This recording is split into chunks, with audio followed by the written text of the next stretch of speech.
ओम बापूनंदा चौर वालिया आपकी आपकी सदा सदा। ही जय। बोलो बाके बिहारी लाल की जय।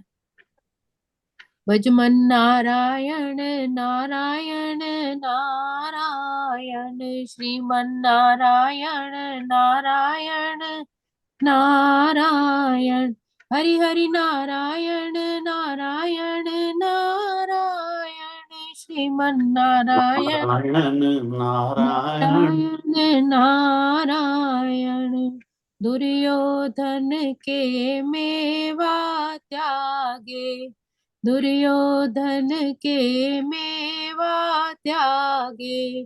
भूख लगी तब उठ कर भागे, साग विदुर घर खाया रण। हरि हरि साग विदुर घर खाया रण। श्रीमन नारायण नारायण नारायण स्वामी नारायण नारायण नारायण। प्रभु वाह। के तो सिर्फ भाव के बुके हैं, प्रेम के बुके हैं। तो यही हमें दर्शाता है। भगवत गीता की तरफ चलते हैं। वसुदेव सुतं देवं कंस चाणूरमर्दनम, देवकी परमानंदं कृष्णं वंदे जगद्गुरुम, कृष्णं वंदे जगद्गुरुम। ओम श्री परमात्मने नमः। श्रीमद् भगवत गीता अथ नवमोऽध्यायः। बापू जी की प्यारी सात संगत जी, हम नवे अध्याय का श्रवण कर रहे हैं। श्लोक क्रमांक 22 तक श्रवण किए। आज 23 श्लोक तक हमने श्रवण किए। आज 24वें श्लोक के में प्रवेश करेंगे। पिछले श्लोक में हमने क्या प्रभु ने अपने कथन में हमें समझाया। पिछले श्लोकों में प्रभु ने हमें ये उपदेश दिया कि कुछ ऐसे भी मेरे भक्त होते हैं जो देवताओं को मुझसे अलग मानकर अपनी अपनी श्रद्धा के अनुसार, अपने अपने इष्ट देव के अनुसार उनकी पूजा करते हैं, और उन्हें लगता है कि उनकी पूजा करने से हमें सब कुछ मिल जाएगा। उन देवताओं की कृपा से ही हमें सब मिल जाएगा। जैसे कोई काला जादू सीखने के लिए पूजा अलग करता है, कोई लक्ष्मी माता की पूजा करता है कि मेरे पास धन वैभव आ जाए। किसी को अगर डर लगता है तो वो हनुमान चालीसा पढ़ना शुरू कर देता है। मतलब अलग अलग कि हम अलग अलग सिद्धियों के लिए या अलग अलग और कोई अधिक शक्ति पाने के लिए अलग अलग देवताओं की पूजा करते हैं, और ऐसा समझकर कि नित्य निरंतर करने से उन्हें सब कुछ मिल जाएगा। परंतु परमात्मा कहते हैं कि मेरे से तो अलग उन देवताओं की सत्ता है ही नहीं।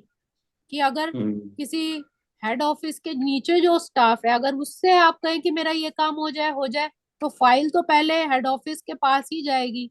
अगर वाह उसको वाह। उपयुक्त लगेगा, तब वो परमात्मा को लगेगा कि हाँ इसके कर्म उचित है, तभी उसको वो फल मिलेगा। अतः वाह। उनके द्वारा किया गया देवताओं का पूजन भी वास्तव में मेरा ही पूजन है। पर ये अधि अविधि पूर्वक है, मतलब इसको पूर्ण नहीं माना, क्योंकि इसमें आपका कि अगर मेरा ये काम हो जाए तो मैं इतने पाठ करूंगा, मेरे मेरे मान प्रतिष्ठा बन जाए तो मैं ये चलिया करूंगा या इतनी माला फेरूंगा। तो जहां पर अपना स्वार्थ आ जाता है, तो भगवान कहते हैं कि फिर वो अविधि पूर्ण मतलब पूजन माना जाता है। उसका फल तो मिलता है लेकिन फिर वो हम्म। सांसारिक ही मिलता है, सुख मिलता है लेकिन परमानंद नहीं मिलता। यहाँ थोड़ा सा समझने वाला भाव है कि हमें जैसे चीजें मिल गई, हमारी इच्छा थी कि मुझे बहुत मान प्रतिष्ठा मिल जाए या बहुत धन मिल जाए, मेरा ये कष्ट दूर हो जाए, वो हो गया। जैसे हम जो भी मांगते हैं परमात्मा देर सवेर जरूर सुनते हैं, और हम हाँ उससे भाई, ऐसा हो सुखी गया हो ना। गए, सुखी ऐसा हो हो गया ना गए। कि पैसे दिए कोई चीज खरीद ली। हम सुखी हो गए, खत्म। हमें मान हाँ, प्रतिष्ठा मिल गई, इज्जत मिल गई, हम बहुत बिल्कुल। ज्यादा फेमस हो गए, हम सुखी हो गए। लेकिन परमानंद क्या है? उस आनंद की वो क्षणिक होता है। थोड़े टाइम बाद वो सुख धीरे धीरे समाप्त हो जाता है, वो उतना फिर नहीं रहता। उसी संदर्भ में आगे अगला श्लोक प्रभु क्या अपने मुखारविंद से उपदेश दे रहे हैं। अहम ही सर्व यज्ञानां भोक्ता च प्रभुरेव च न तु माम भी जानन्ति तत्त्वेताश्च वन्ति ते तत्त्वेनाश्च वन्ति ते। प्रभु अपने मुखारविंद से कहते हैं कि अपने को जो भोक्ता मान लेता है, अपनी चीजों के संग्रह का मालिक बन जाता है, इससे मनुष्य की बुद्धि उल्टी हो जाती है और इससे वो परमात्मा से सर्वथा विमुख हो जाता है। सुबह भी माघ मातम में जो बापूजी ने बहुत सुंदर उदाहरण दिया था, वही इसमें भी आज सौभाग्य से वही उदाहरण आ गया है कि जैसे बचपन में बालक अपनी माँ के बिना एक क्षण भी नहीं रह सकता, हर चीज के ऊपर वो डिपेंड रहता है कि मुझे मेरी माँ ये ला के देगी, ये ला के देगी, तभी मतलब निलाना धुलाना, उसे साफ सुथरा रखना, ये माँ की जिम्मेदारी होती है और माँ निष्काम भाव से उसका पूरा ध्यान रखती है। पर जब वो बड़ा हो जाता है, उसका विवाह हो जाता है, तो वह उस जो उसकी स्त्री आती है, फिर वो समझता है कि ये स्त्री मेरी है, ऐसा संबंध जोड़कर उसका भोक्ता मालिक बन जाता है। फिर उसका उसकी माँ से उतनी अच्छी वो नहीं निभती, मतलब अब उसको माँ उतनी अच्छी नहीं लगती जैसे बचपन में लगती थी कि एक ही आवाज पे दौड़ना, आके माँ की बात सुनना। अब वो माँ उसको उतनी सुहाती नहीं है। ठीक है ना, माँ हाँ, कहेगी। स्वाति नहीं है। बाद में तो आजकल ऐसा काम खराब वो एक बड़ी सुंदर वो शायर शेर ने पढ़ा था, कहता है जी पहले हम लड़ते थे बचपन में, वो कहता है माँ मेरी है, माँ मेरी है। दूसरा भाई बोलता नहीं माँ मेरी है, अभी मेरी माँ है। अब जब शादी होगी उसको नहीं पूछना कोई, तो कहते हैं नहीं माँ तेरी है, तेरी तू ले माँ जा। तेरी है, तेरी तो है। ये कितने दुख की बात है, ये बात ठीक है। जी, सुबह हम्म। महाराज जी ने भी यही जब आज उदाहरण दिया था कि दोनों, एक बाप और बेटे, शायद सबने सुना भी होगा संगत ने, कि एक पिता और एक पुत्र एक समुद्री यात्रा करते करते अचानक जब तूफान आता है, तो उनकी जो नाव है एक टापू, सुनसान टापू पर चली जाती है। और वो फिर हम्म। उस टापू पे जब चले जाते हैं, तो वो कहते हैं कि बेटे अब हमारा बचना मुश्किल है। तो पिता अलग हम्म। हो जाता है, पुत्र अलग हो जाता है कि तू उधर अब ध्यान साधना कर, मैं इधर ध्यान साधना करूंगा, आगे जो ईश्वर को मंजूर होगा। और थोड़े हम्म। समय बाद क्या होता है, जब वो बेटा जो है प्रार्थना करता है कि काश यहाँ पर बहुत अच्छे फूल पौधे होते, तो वो फूल पौधे बड़े अच्छे हो जाते हैं। काश यहाँ खाने की वनस्पति बड़ी अच्छी होती, तो वो भी होने लगी। कहने लगा अरे भगवान तो मेरी बहुत सुनने लग गया, मेरी मतलब साधना बड़ी अच्छी हो गई। फिर थोड़े देर काश सुंदर स्त्री होती कि मेरा विवाह हो जाता, मेरा घर परिवार होता। थोड़े हम्म। समय बाद वो भी परमात्मा ने दे दिया। फिर वो कहता है कितनी अच्छी ये बात होती कि कोई बढ़िया नौका होती और मैं धन दान से इस सुनसान टापू से अपनी उस दुनिया में चला जाता। तो हम्म। परमात्मा जब उसको वो नाव भी मिल जाती है और वो जाने लगता है, तो फिर आकाशवाणी होती है कि तुझे तो सब कुछ मिल गया, लेकिन तुझे याद है कि तेरे तेरे साथ एक और भी था। तो कहते हैं हाँ मेरे पिता थे।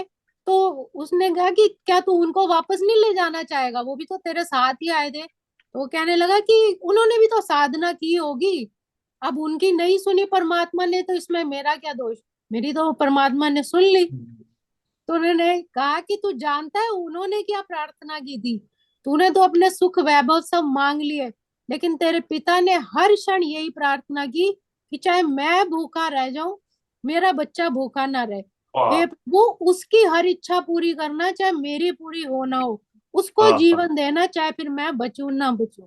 वाह। वाह। उन्होंने तो बहुत। हर क्षण अपने बच्चे के लिए मांगा, लेकिन माता तूने पिता क्या तो किया, ऐसे ही होते हैं भाई, तूने बच्चे। स्वार्थ में तूने सिर्फ अपना ही अपना देखा। हम्म। तो ये आज महाराज जी ने भी यही कथा की थी, तो ने भी वही आज यही चीज सुनाया यहाँ थी। पे है। हाँ जी। क्या? महाराज जी ने आज यही सुनाया थी सवेरे। हाँ हाँ, जी, मैं माघ अभी मास नहीं सुन में पाया। वही हम्म। वही ये श्लोक में भी है कि जैसे जैसे हमें सुख सुविधाएं मिलती जाती हैं, हम भी उस अपने मालिक को भूल जाते हैं कि किस लिए हाँ। हमारा ये जन्म हुआ। हमें सब सुविधाएं दे दी, खेल खिलौने दे दिए, और हम उसी में ही व्यस्त हो गए, रिश्ते नाते दे दिए, सब दे दिया, लेकिन उससे विमुख होते चले गए क्योंकि हमारा ध्यान अब दूसरी तरफ व्यस्त हो गया, उस मालिक से दूर होता चला गया। तो हम्म। भगवान कहते हैं कि जब सब कुछ मैं ही हूं, तो कोई किसी देवता के खुश करने के लिए क्यों तुम उसकी तरफ जाते हो। तो दान हम्म। देने वाले रूप में भी मेरा ही रूप है, अगर किसी की सहायता होती है तो वो भी मैं ही हूँ। अगर किसी का तप करने से वो मेरे ही स्वरूप को जो सुख शांति मिलती है, वो मैं हूँ। कोई किसी को अगर भोजन कराता है तो उसके भोजन से जो प्राणों की तृप्ति होती है, उसके जो अंदर से आशीर्वाद निकलता है, वो भी मैं हूँ। कोई शौच वाह। स्नान करता है, उस मनुष्य के रूप में भी मेरी ही प्रसन्नता है। कोई पेड़ पौधों को खाद देता है, जल से सींचता है, तो उसमें जो फल फूल आते हैं, उससे जो पुष्टि होती है, वो भी मैं हूँ। कोई दीन दुखी अपाहिज की तन मन से सेवा करता है, कोई वैद्य डॉक्टर किसी रोगी का इलाज करता है, तो वो भी मैं ही हूँ। कोई कुत्ते को रोटी डालता है, कबूतर को दाना डालता है, गाय की सेवा करता है, प्यासे को जल पिलाता है, किसी भी रूप में जो किसी को भी सेवा अर्पण करता है तन से मन से, तो जो सब वस्तुएं जो ग्रहण होती हैं, वो मुझे ही अप्रत्यक्ष रूप से प्राप्त होती है। कहने का भाव है कि जो भगवान लालची नहीं है कि सब चीज खा रहे हैं कि मुझे मिल रहा है, वो देखते हैं कि इसमें इसका प्रेम कितना जुड़ा है, इसकी निष्ठा कितनी जुड़ी है। तो वो जो प्रेम जो समर्पण है, वो परमात्मा को मिलता है। इसीलिए परमात्मा कहा है कि भोक्ता भी वही है, मालिक भी वही है। तो तात्पर्य ये हुआ कि वो सब रूपों में जब कोई मेरे को ही मानकर किसी अन्य को नहीं मानता कि जो मैं सेवा कर रहा हूँ वो परमात्मा की ही सेवा कर रहा हूँ और परमात्मा के लिए ही कर रहा हूँ, तब वह मेरा सच्चा भक्त बनता है। और वह किसी अन्य को भोक्ता और मालिक ना मानकर ये समझे कि ये परमात्मा की ही वस्तु है और उसी को ही अर्पण की जा रही है, तब मैं सदैव उसको अपने हृदय के समीप रखता हूँ। फिर वो पतन की ओर नहीं जाता, उसका एक एक पग मेरी ओर ही आता है। आज के वाह। श्लोक को हम यही विराम देंगे। ओम श्री कृष्णार्पणमस्तु। हरे नमः, हरे नमः, हरे नमः।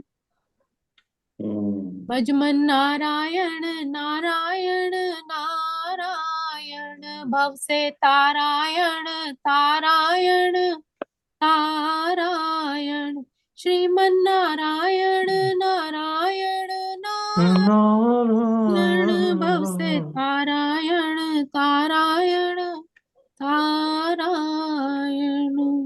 लोबा के बिहारी लाल की जय, मेरे सतगुरु महाराज की जय, सब जय। संतन की जय। बहुत सुंदर। कमाल कर दी। ये तो संगीता, आप जो एग्जाम्पल साथ में देती है ना, जैसे ये हेड ऑफिस में जाना है, चाहे नीचे दे दो, फाइल तो ऊपर जाती है ना, चाहे टीचर को दे दो आप अर्जी, है ना, किसी भी तरह की, वो तो प्रिंसिपल नहीं करनी है, माफ जी करना जी है, जो भी करना है, छुट्टी देनी। तो ये बड़ी सुंदर, आपके साथ समझने में बड़ी आसानी होती है, बहुत अच्छी बात है। अभी चाहे देवता से हम मांगे कुछ, देने वाले तो प्रभु ही हैं, उनके मन में जी। ऐसा डाल देते हैं, ये तो बिल्कुल ठीक बात है। हाँ जी, धन्यवाद।